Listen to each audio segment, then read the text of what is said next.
奶奶们12两，我们自然应该矮一等了。这使不得。众人谁不凑着圈儿？我知道。再也有和凤姐好的，有情愿这样的，有畏惧凤姐的，巴不得来奉承的。况且都是拿得出来的，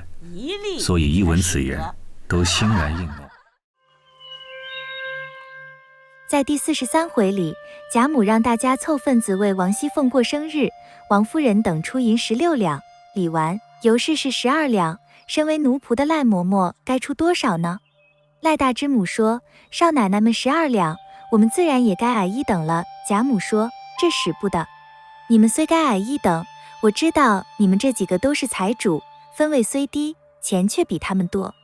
你们和他们一例才使得。”众妈妈听了，连忙答应。上述描述表明，主子们知道赖大等人都是财主，而贾母吩咐的对象是众妈妈，而非赖嬷嬷一人。这意味着那些大管家们都已是腰缠万贯。于是就产生了一个问题：这些人的钱是从哪里来的？荣国府中一般奴仆的生活极为贫困，宝玉在晴雯的哥哥家就看到，他们睡的是芦席土炕，所谓茶壶是个黑纱吊子，而茶水是酱红的，也太不成茶。很显然，赖大等人能发家致富，是因为他们在荣国府内执掌职权，大管家又优于一般管家。管家聚敛财富的两种途径，一种是家里的旧例，即主子认可的合法行径，他们可拿到主子的一半。主子的待遇有不同的级别，奴仆们也有不同等级的差异，管家们如何一一对应拿一半，书中没有具体的交代，此处也不宜妄加猜测。现在看到的是鸳鸯、袭人等一等丫鬟月银是1两，是宝玉、探春等未婚主子的一半；赵姨娘的月银是2两，恰是王熙凤等少奶奶的一半。赖大与他的媳妇是主子极为倚重的大总管，他们似可与贾政、王夫人做对应，这样每个月可有10两银子的月钱，节例与年例又不是小数，再加上衣物、首饰以及其他物品的发放，平日的伙食又全由关中供给，这样一年下来，赖大家的进账数确实相当可观。不过，这比每年常规性的钱财即使再多，恐怕也造不起楼阁庭轩，做不到家中奴仆丫鬟环绕，靠它维持赖大家目前的生活水准，估计也不会宽裕。赖大家花园的面积将近大观园的一半，不像大观园那般精雕细琢，但看上去却也十分齐整宽阔，全石林木与楼阁庭轩无有一缺，也有好几处惊人骇目的，其建造花费营养之巨可想而知。而且大观园建造时，土地是宁国府与荣国府各出一部分，无需动用银子购买，而赖大家花园土地的购置须得花钱。很明显，仅靠荣国府分利的常规性收入，甚至是2、3倍的积攒，赖大也无力建造这样的花园，他须得另有财路。由于衣食住行都已由关中供给，常规性收入中相当部分逐步积攒后，可购置土地收租，可购买房屋出租，也可像王熙凤那般放债，或者去从事其他营生，这样可以较快地积聚财富。赖大的身份是奴仆，可以无顾忌地去做这些事，不像贾府的主子是皇亲国戚，做这类事一旦被外人知道，祖宗颜面何在？书中虽没赖大这方面活动的描述，但对他的经营思想却有所介绍。探春来到赖大家花园做客时，惊讶地发现，偌大园子的管理不仅不需要投入，而且还有盈利，到了年终足有200两银子的利润。可见赖家花园里的产出消费不了，解决的办法便是对外出售。这段描写可以说是对赖大家同时在进行经济活动的暗示。赖大的财路还不止于此。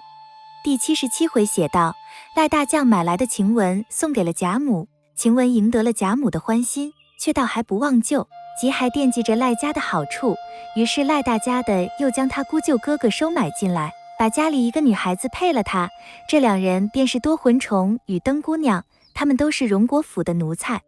由此可以知道，荣国府购买奴隶的权限在赖大夫妇手中，他们若要在其间赚些好处，那是太容易的事。须知账房与银库都在大总管的管辖之下，而赖大拥有的权限也远非向外购买奴隶这一项。主子们对此并非毫无觉察，但主子们无法事事具体彻查，管家们又能在账面上做得天衣无缝，无可奈何的主子看来只能以自祖宗以来，皆是宽柔以待下人自卫了。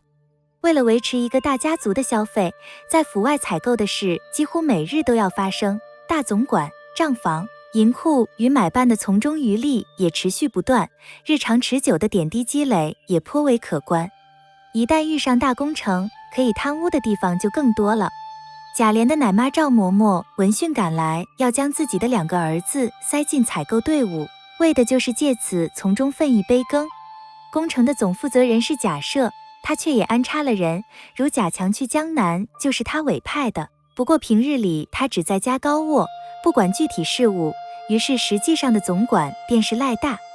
不难想象，众多商家与修建房屋者会争先恐后地谋得承包业务，府内众人为争得差事也会费尽心机。赖大无需明言，尽可等着作响，其他管家自然也可得意。赖大花园的建造应在大观园之后，此时赖大已积累了丰富的经验，在兴建过程中也拿了不少好处，经济实力更为雄厚。建造自己的花园时，他已熟知一个大工程中的种种弊端，可针对性地采取措施预做防范，避免走弯路。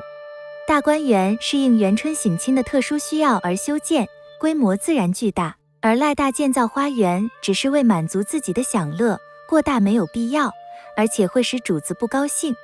但面积不及大观园的一半的花园，看上去却十分齐整宽阔，同时又配以严格的管理制度，显示出欣欣向荣的景象，也难怪探春等人仅是粗略游览，已是钦羡不已。荣国府的时代是清朝中晚期，社会上市民阶层，特别是商贾阶层正在崛起，他们甚至依仗富有而谋求政治上的发展，从而攫取更大的利益。赖大的富有以及为扩张利益奋起的精神与之很是相像，有一点却是根本上的不同，即他仍是荣国府内没有人身自由的奴才。一家人只有赖大的儿子赖尚荣在出生时被主子开恩托及，所以他后来可以当官，能在政治上图谋发展。托及就成了已经富起来的管家们的最大期望，一旦摆脱这一桎梏，他们就可以依仗财富到社会上去大显身手。林之孝家是荣府里仅次于赖大家的2号大管家，当然也积累了相当的财富。赖大的儿子一出生就脱离奴籍，而林之孝家的女儿小红还是怡红院低等级的小丫鬟，其内心自然极不平衡。